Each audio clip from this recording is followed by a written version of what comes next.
I don't know why people think their life ends at 30. It just seems like everybody, any like Gen Alpha person watching this video, you're gonna get old one day, bro. And I know a 27-year-old, a 30-year-old is old to you, but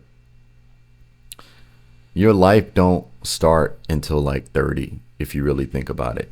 If you're a doctor, for example, let's say you're going to medical school, right? So you do high school, you're 18 or 17 roughly. You get accepted to medical school. That's 4 more years after undergrad. So that's 8 years. Then you got to do residency, which can be 2 to 3 years, maybe a fellowship.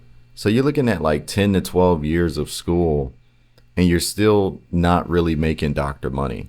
I'm using a doctor for this specific case to show that you literally cannot start your life in some instances until you're like middle age, basically. Even people in their 30s think like they're too old to do something. And I just be thinking in my head, like, bro, if you're gonna think you're too old to do something, remember that you can always not be too old to start it. I thought I cooked right there. I'm not even sure if that makes sense. You're going to be 40 one day, right? You're going to be 50 one day. So do you really want to be 40 or 50 years old, not doing the thing that you said you was going to do anyway? It's easier to do things creatively and attach yourself to stuff when you have age and experience to do things. And it's like this generation is just obsessed with making people feel bad for aging. And some people would say that is cope, sure, but like you make most of the money you're gonna make when you're in your 30s, right? You really don't start earning most of your money as a man until you hit like 45 to like your early 50s. That's when you should like be deep into whatever you've found in life, and you can really start making a dent in what you think your lifestyle is going to be. Some people will already be there. I really think when I think about my early 20s and being a teenager, the only thing that I can remember is just being intoxicated and hanging out with people that was like temporarily hanging out with me because we both got excitement out of being in the same situation from circumstance.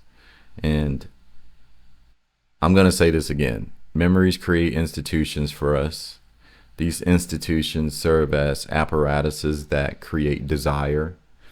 This desire introduces itself as libido within the context of a human being, and then we use that energy or desire production to quite literally change our circumstances, trajectory of possibility through connections and flows. You can tell that I'm heavily influenced by D&G, but that's not to say that you should just let your dreams die early, but it's more so saying that you can always reinvent yourself no matter what age you are. Now, there are some fields where like you got to be young to do that shit. Like a lot of entertainment facing industries want most of their stars and primary producers of income for that particular sector to be young. Like that's why they tell rappers and singers to like just lie about their age. That's why you see Cardi and like rappers and shit lying about their age, because the industry wants you to be younger. That's been a thing since like the Beach Boys.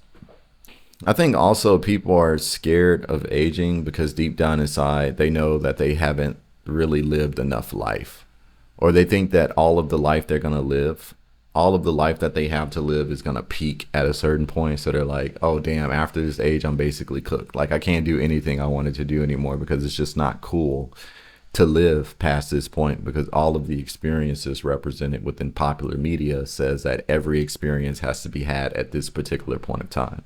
Like think about American party movies or like American college movies like Project X. And that's also ironically the plot of Superbad, where you have Jonah Hill basically trying to be cool and do shit to impress the girl, and his nerdy friend McLovin is just like being McLovin, but McLovin ends up bonding with cops and shit who turn him into a man, but at the same time there's supposed to be comedic relief within the movie. And like there's just this weird coming to age aspect of the movie where Jonah Hill gets the girl at the end. She's extremely hot. They see each other at the mall at the end of the movie, but Jonah Hill's still Jonah Hill. So it gives you this sense of like being able to get the woman of your dreams and have like this exotic taste of life while also being a normal dude. You got dudes I see in my comment section who, they're saving for houses, or they have houses, or they're living with their parents, and they're basically just investing everything they have into the market.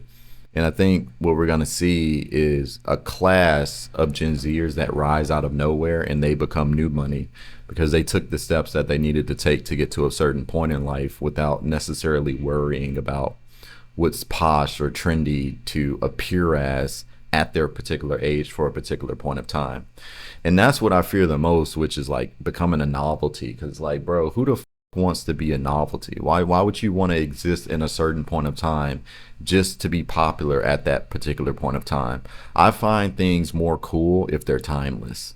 So like a plain Rolex is more timeless than a bust down watch, right? But you see plenty of influencers like icing out their chains and shit, buying APs that are bust down. And it's like, why can't you just, if you care about status and like prestige so much, why don't you just buy something that's just as prestigious but that also has class? Because there is the idea of pro drift. You can see that pro drift is a cultural concept describing the downward slide of societal standards, tastes, and behaviors towards the working class and proletariat. It is coined by a cultural critic, Paul Fussell, in his 1983 book, Class: A Guide to the American Status System. It tracks how once taboo and low status aesthetics are adopted by higher social groups. Now, you can see with the rise of the internet, which essentially decentralized most forms of communication and class hierarchy in regards to information that's propagated, you can see with the rise of the internet that the pro drift structure is turned upside down on its head. So now you have generations of what seems to be lower class activities going from the bottom all the way to the top. And this is why you see people like Jeff Bezos wearing jeans, or like Mark Zuckerberg looking like Ronnie Banks from like Vine in 2014. So when it comes to the working class, middle class, and upper class, you can see that different characteristics are shared between these people in these class groups on different categories like possessions, money, personality, social emphasis, food, clothing, time, education, destiny, language, family structure, worldview, love, driving forces, humor. So when it comes to possessions, the working class people value people, the middle class people value things, upper class people value one-of-a-kind objects, legacies, pedigrees. This is also why I mentioned that if you're a materialistic person and you care about what people think about you and you care about flexing on people, why not just buy one-of-a-kind objects that are actually like of the highest class?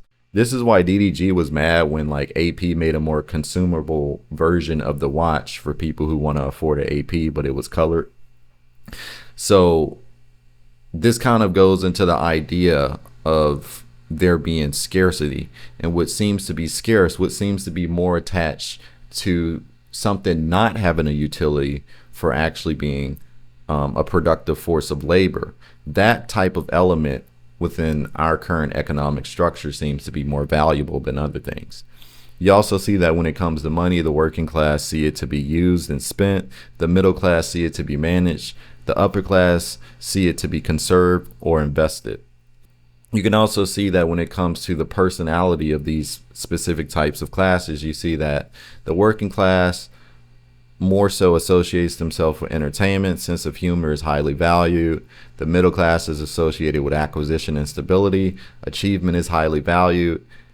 Upper class people associate themselves with other people for connections, financial, political, or social connections, which are highly valued to them. And I'm not about to go through this whole like list here, but it's a very powerful list to go through. And y'all can see that I really be tapped into this type of shit until it makes me depressed and I realize how superficial people are in general. Although I do think that I honestly believe working class people are my favorite type of people, because it gave us the Beatles. Like the Beatles is a working class rock band. Kurt Cobain came from a working class family. Kanye West came from a working class family. Jay-Z came from a working class family. I mean, I don't know who the fuck listens to Jay-Z like that, but y'all get my point.